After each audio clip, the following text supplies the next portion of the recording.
Hello guys, how are you? This will be the disclaimer in front of every video about 30 seconds. If you have seen this disclaimer, skip first 35 seconds or 40 seconds and get to the video.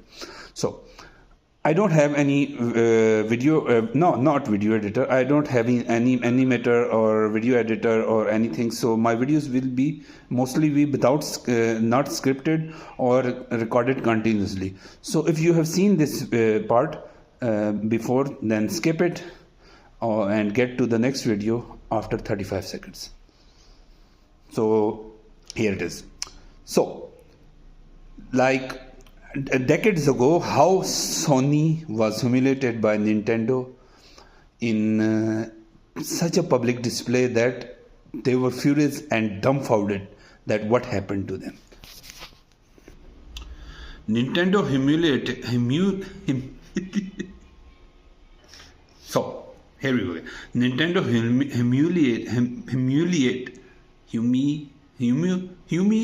humiliated Sony at the biggest tech show. One engineer made them pay billions. Ken Kutaragi was 35 years old at the time when Sony had decided to engage Nintendo in a partnership that they will make the games and you will make the hardware, or vice versa. Sorry if I'm wrong. So, working at Sony, a company that didn't do video games. Sony did Walkmans, they did Trinitrons, the TVs, professional electronics, video games twice beneath them. But Kutaragi was obsessed with video games. He watched his daughter play on the Famicom, saw something that nobody else did. He saw the future. He was obsessed with the video game. So he built a sound chip for Nintendo, their competitors, before everything happened. This debacle of the public debacle happened. So at home in secret, late at nights after work, when Sony found out, they almost fired him. Everyone said he'd crossed the line. You used company resources without permissions. Video games are not our business. We don't do video games, so please stop this. You can't do this on our dime. This is a fireable offense. You are lucky we won't terminate you right now. He didn't listen to them even after being scolded so much. Here's why Kutaragi knew that everyone else missed. Video games weren't toys. They were future of the entertainment. And the best engineers don't ask permission to build the future, they just do it. And they keep doing it. Norio Oga, Sony's CEO, stepped in, told him to keep going. 1988, Sony and Nintendo signed a deal. The Super Disc CD-ROM system joint venture. Sony would manufacture, Nintendo would control the games. Sony executives were thrilled. Partnership with the king of gaming. Then June 1991 happened. Consumer Electronics Show, Chicago, biggest tech event in the world. Nintendo takes the stage to announce the partnership with Sony. The future of gaming. Sony executive sits in the front row, ready to celebrate their partnership with the biggest giant of the gaming, Nintendo. Howard Lincoln, Nintendo's VP, starts speaking. He doesn't mention Sony. He doesn't mention Sony at all. Think about the humiliation they must have felt at that time. Instead, he announces Nintendo is partnering with Philips, ditching Sony publicly on stage in front of 100,000 people. That's a bit of exaggeration, but this is the article that I read. A lot of in front of tens of thousands of people, and every tech journalist on earth. Sony team is blindsided by this event, humiliated, furious, betrayed. Back in Tokyo, boardroom erupts. We should have never touched the video games. This is exactly why we stay in our lane, cut our losses, and move on. We are done with this industry. Kutaragi stands up, doesn't apologize, doesn't retreat. Instead, he asks one question. Are we really going to let them, a toy company, humiliate us and do nothing? Silence. Then he lays it out. We built our own console, better than theirs. We don't partner, we compete. The room erupts, explodes. We have no games, no developers, no characters. Nintendo and Sega control 95% of the gaming industry, gaming market.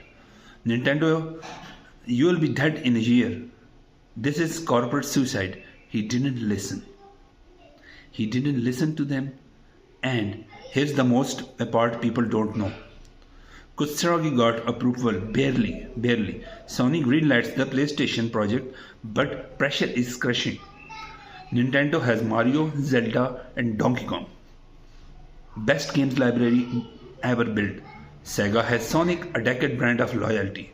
Sony has nothing. Nada. Zitch. Zero franchises, zero credibility in gaming. Most companies would have walked away from it, but Sony didn't. Kutsaragi was insane. He was furious. Kutsaragi made a bet instead. He went after the developers Nintendo treated like garbage, like shit. For years, Nintendo controlled everything. Brutal contracts, massive cuts, no creative freedom. Kutsaragi offered them respect, better revenue splits, creative control, partnership instead of dictatorship. Namco jumped, then Capcom jumped, then Konami jumped. Square, makers of Final Fantasy, Nintendo's crown jewel exclusive came to Sony. Then Kutsaragi did something nobody expected. He pushed for 3D graphics, real-time polygon rendering. Industry said it was impossible on home console. The hardware can't handle it. It'll overheat, cost too much, stick to 2D like everyone else. You are going to fail. Kutsaragi built it anyway. At a private demo for developers, he showed a 3D Tyrannosaurus Rex, moving, breathing, texturing, rendering in real time. The room went silent. Every developer in that room realized what they were looking at. Future of gaming. December 3, 1994. What was that day? Biggest event in the history of gaming.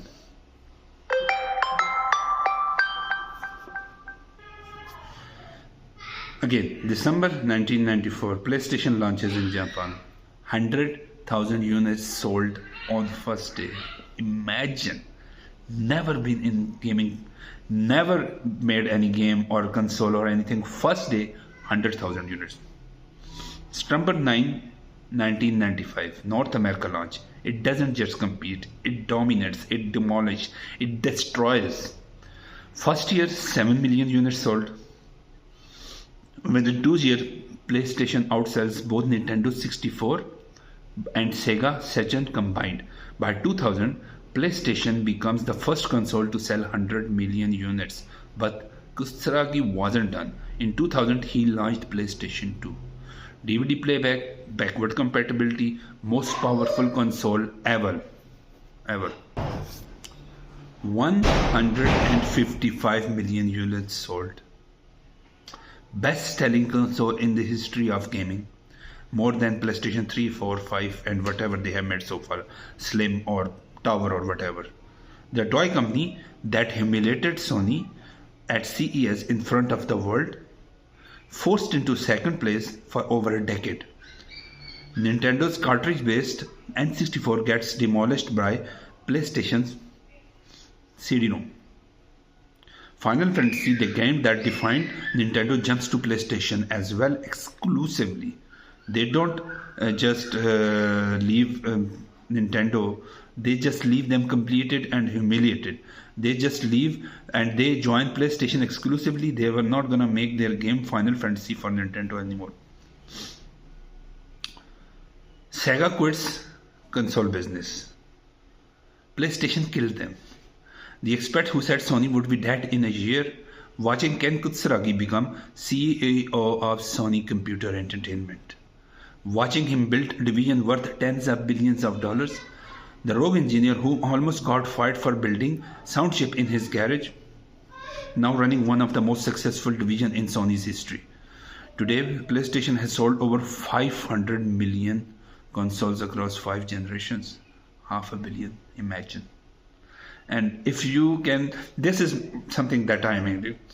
If you can imagine 500 million consoles being sold over the decades, then average 4 or 5 people, 6 people played on them. That's 2.5 to 3 billion people playing on those 500 million consoles. That's the lowest amount I'm trying to tell you. Okay, imagine.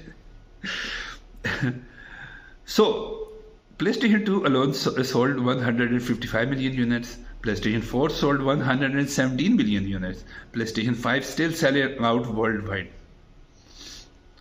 Annual revenue over 30 billion. All because a 35-year-old engineer refused to let public humiliation be the end of story. He turned betrayal into fuel. He turned boardroom full of no into a multi-billion-dollar empire. He proved that companies who embarrass you don't get to write your ending. You get to write your own ending. What public reaction are you still carrying around? It defines you. You treating like the end instead. What partnership that fell apart are you treating like the end instead of the beginning? What humiliation are you letting stop you from building what's come next? Kutsaragi almost got fired for working on video games without permission. Nintendo tore up his contract in front of 100,000 people at the world's biggest tech show. His own bosses told him to quit and move on. He built PlayStation instead, sold 500 million consoles, changed gaming forever because he understood something most people don't. Public humiliation isn't the end, it's the fuel that builds the empire. Your no doesn't kill your ideas. It frees you to build it better without them. The people who betray you don't get to stop you. They just lose the chance to be part of what you build next. Stop letting old rejection control your future. Start thinking like Ken Kutsaragi. Build your console, code your developers, prove the impossible is possible, and never let anyone convince you being humiliated means you lost. You can never lose if you don't quit yourself. You will only lose if you quit and give up. Sometimes the greatest victories are built by the people who got embarrassed in public and decided to win in private. Because when they tear up your contract at the biggest tech show in the world, you don't retreat. You build the machine that makes them irrelevant. Don't quit. Never surrender. Never give up. Until next time. Assalamu alaikum.